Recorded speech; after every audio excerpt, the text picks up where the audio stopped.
Hi, my name is Maggie, and I am the owner of Sugar Skulls by Maggie, DFW, here in the Metroplex. And today I'm going to show you the basics of how to make sugar skulls. So welcome to my home here in the beautiful October. We are getting ready here for Dia de los Muertos. Dia de los Muertos is a tradition in Mexico, and mostly more of the southern part of Mexico that has been going around for a very, very long time. And in different parts of Mexico, we celebrate it a little bit more traditional, when in other parts it's a little bit more modern. Now, to be honest with you, these sugar skulls that I make, they are in the dry method. What do I mean by that? In Mexico, they use clay molds, which I don't use in here because you will have to burn the sugar, you will have to cook it, you will have to prepare it, and it's a little bit too hot in Texas to be doing that. So instead, I use plastic molds. But I'm going to show you the difference in just a minute. So this is a regular sugar skull by me. It's nice, it's hard, and it comes in two pieces, front and back. But in Mexico, they do them normally in one piece, and they're hollow because that's how the mold is. And the sugar is cooked, you can tell the difference. And sometimes they make some of them from ajonjolí or amaranto. So you see them and you see mine, but they're still made of sugar. Now, our sugar skulls are non-toxic, but for health reasons and safety, we recommend that you don't eat them. But once again, they are non-toxic. So, are you ready to start? Sugar skulls, you will find sugar skulls in altars or ofrendas, whichever word you want to use. Both are correct. They'll be in different sizes. Sometimes they're even made of chocolate. We don't make too many chocolates in here because, once again, Texas is just a little bit hot for some of these things. However, we do make many different sizes of sugar skulls. We have over 45 sizes maybe. We don't make all of them, but we do have at least 200 to 300 molds. Since you're gonna see how we make them, and once again, this is the dry method, which you don't need to really have a whole lot of space to begin with, or a lot of materials. So here we go. We first need to have molds, front and back. This is a size C for us that we use. It's our most popular size. We have made sugar skulls for schools, for the Latino Cultural Center, for the Museum of Art, and for the Grand Plaza, and especially to share with family and friends. During COVID, we thought that perhaps it was going to be hard to make sugar skulls, and to our surprise, it was one of our busiest seasons, as people were trying to remember those that they were already departed, as well some that because of the pandemic, they were not able to be there to say goodbye to their loved ones. But once again, Dia de los Muertos is a holiday for everybody. And if you have seen some of the movies, or if you know a little bit of it, you realize that a sugar skull represents the person that has departed and that you want to have in your altar. So you can decorate it whichever way you want to, or put the name of the person you want on it. So come with me and I'm going to show you how to make a sugar skull. Sugar skulls require of 3 ingredients. It's a little crazy, right? Well, 3. Sugar, meringue powder, and water. That's it. If you have those 3, plus your molds, you can make sugar skulls. So I know this is a really big bowl, but this is usually the size that I make. And we have, yes, regular white sugar, and I am going to use, we're going to start with just something very simple. We're going to use 6. And that was it. And then I'm going to add something very special, which is the meringue powder. Normally you will see meringue powder in small containers, and those are fine, but because of the quantity of sugar skulls, we can make anywhere from 1,000 to 2,000 per season, depending on the sizes and depending on what the client wants. But meringue powder is something that is used for baking, and it's normally used mostly for royal icing, which is all we know. Everybody knows is used to glue your beautiful, beautiful gingerbread houses during Christmas. So here we go. See that? It's all you need.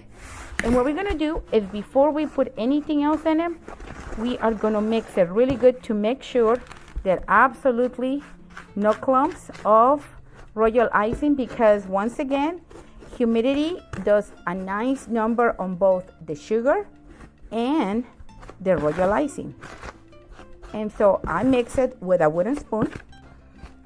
So how many of you like going and playing on the sand? Well, if your answer is me, that's me too.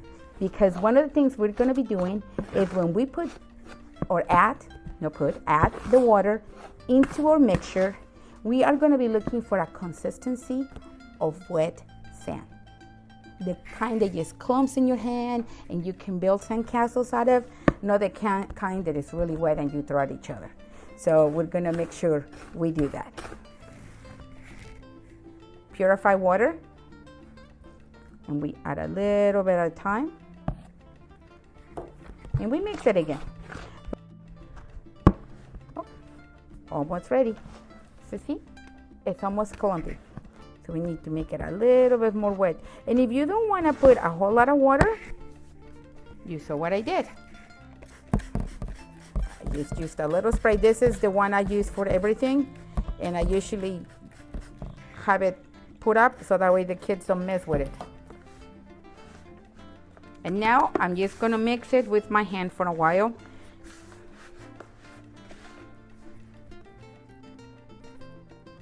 And see, I have more than on my hand. See that? That is exactly how it's supposed to be. And sometimes they're a little bit wet, sometimes a little bit dry. You just have to keep on mixing it. Don't forget, the water will go down in your mixture, so you have to constantly be moving it around so it doesn't go to the bottom. And you have to make sure you get all the corners so that you don't have any dry sugar, because that makes the mixture uneven, as well as harder as you are putting it into the molds. Okay, my sugar is done. So there is my mold. We get one mold, and once again, these are our C's, and we get one cardboard. They fit. That's another thing that my kids already know how to do. One thing you have to remember when you're pressing your sugar skulls against the mold, that they go all the way in so that you don't have any holes or they collapse after you pull them out. Ready? Go, you're good. All right, so see that? Woohoo! One. And we're gonna do another one. Sometimes I turn them over just to make sure, especially the ones that the side with the face, to make sure everything is going into all of the eyes and the nose and the teeth. And one more. So now we return. You saw how we put them into the molds. And now they're drying. And once again, depending on the size that you're making, it could be anywhere from 4 to 6 hours. This puppy takes a couple of days to dry up, okay? So don't think about it too much. Just kind of go with them. And I'm gonna show you the ones I made earlier, because once they're dry, You gently put them off, and then you are going to scrape them out. And as you can tell, the sugar is still a little damp. And we do this for two reasons. Number one is so that they dry out completely. And number two is so that you can reuse the sugar. And number three is so they don't be so heavy. Because remember, in Mexico, they use those clay molds, put them in, take them out, and they're very thin and also very breakable. But these ones are only going to be as thin as you want them to be. And so I hollow one out. And then these babies are now ready to be dried off. And they usually have to dry it off for about an hour. And then you're going to glue them. To glue them, we are going to use meringue powder. Okay, excuse me. We're going to use meringue powder, water, and powdered sugar to make our royal icing. And for the purpose of today, we didn't do any white royal icing so that you can see it through the camera. All right, so I'm going to glue them with the color yellow. And I will tell you this, there are molds that you can use that are flat, and I'm going to show that one to you in just a minute. So, I'm going to take, as you can see, it's so much better when it's a different color than if it was just white.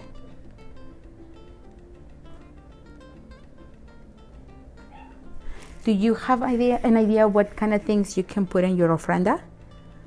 I will give you some. Okay, so with the yellow, you're able to see much better how it's glued. And then we just put it together to dry it up. And this is an important step because we want them to be truly, truly dried up. And it usually takes a day or so. Once again, depends on the humidity, a day or so for them to dry. And then you just wait. Once it's completely dry, it will look like that. Okay? And the only reason why you see yellow is because I use yellow so that you can see how to glue them. We are back and we are excited to do the fun part. We are going to be decorating sugar skulls. Normally, in our workshop, we'll bring everything and you decorate them, but today you get to see me decorate. And this is actually my first sugar skull to decorate for the season, so hopefully I'm not too rusty. But you're going to need royal icing, and we are going to post the recipe for it here, okay? But guess what? It uses 3 ingredients. And it's gonna be water, powdered sugar, and meringue powder. Those 3. So we'll be posting the recipe here online, and we decorate them in different colors. So that way we can go ahead and enjoy our sugar skull. And to make sure, royal icing is edible, it's non-toxic. However, any other type of decorations you put on can be a choke hazard, and they're non-edible. Okay, got that? That way, this is my disclaimer, because we've seen little kids and we give them a smaller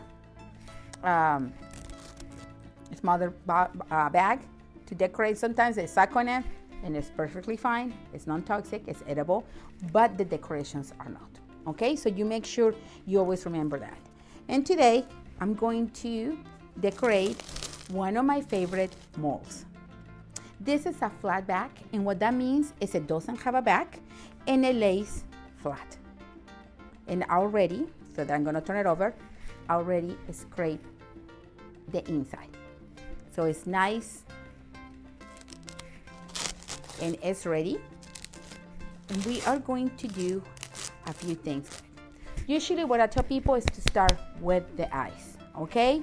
So for the eyes, we are going to use some really cool paper. And in Mexico, you are going to see these done a lot.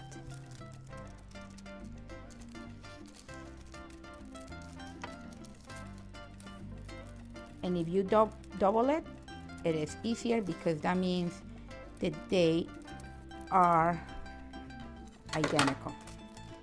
And they don't have to be perfect. Isn't that awesome? And as we talked earlier, royal icing is what they use to glue gingerbread houses. So I'm just gonna put a little bit on each side. See that? Nothing too heavy. And then I'm just gonna press it in. Same on this side.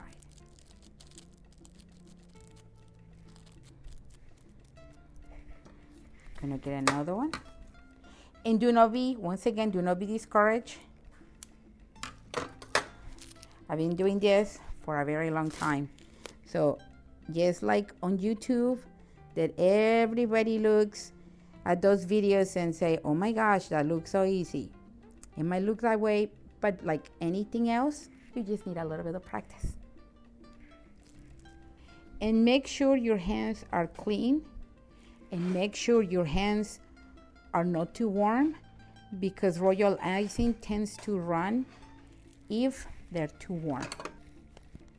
Don't forget to always clean the tip and between uses, so that way they don't get clogged and you don't mix colors. And this is our final product. Make sure your royal icing is on point, and try not to do it when it's too humid, because sometimes that makes the royal icing run. Don't get them wet. You know what happens with sugar and water, right? It will disappear. That's why we use very limited water when we make them, and just let them dry. It's going to take a little bit for them to dry. And other than that, that is your sugar skull all finished and waiting for the big flowers once it's totally dried up. It will take, for these, I will let it dry up at least 1 to 2 days. Once again, depending on the size and the humidity. And you can reach us if you ever want to learn more about sugar skulls. We are on Instagram under Sugar Skulls by Maggie DFW. Thank you so much for coming to our home.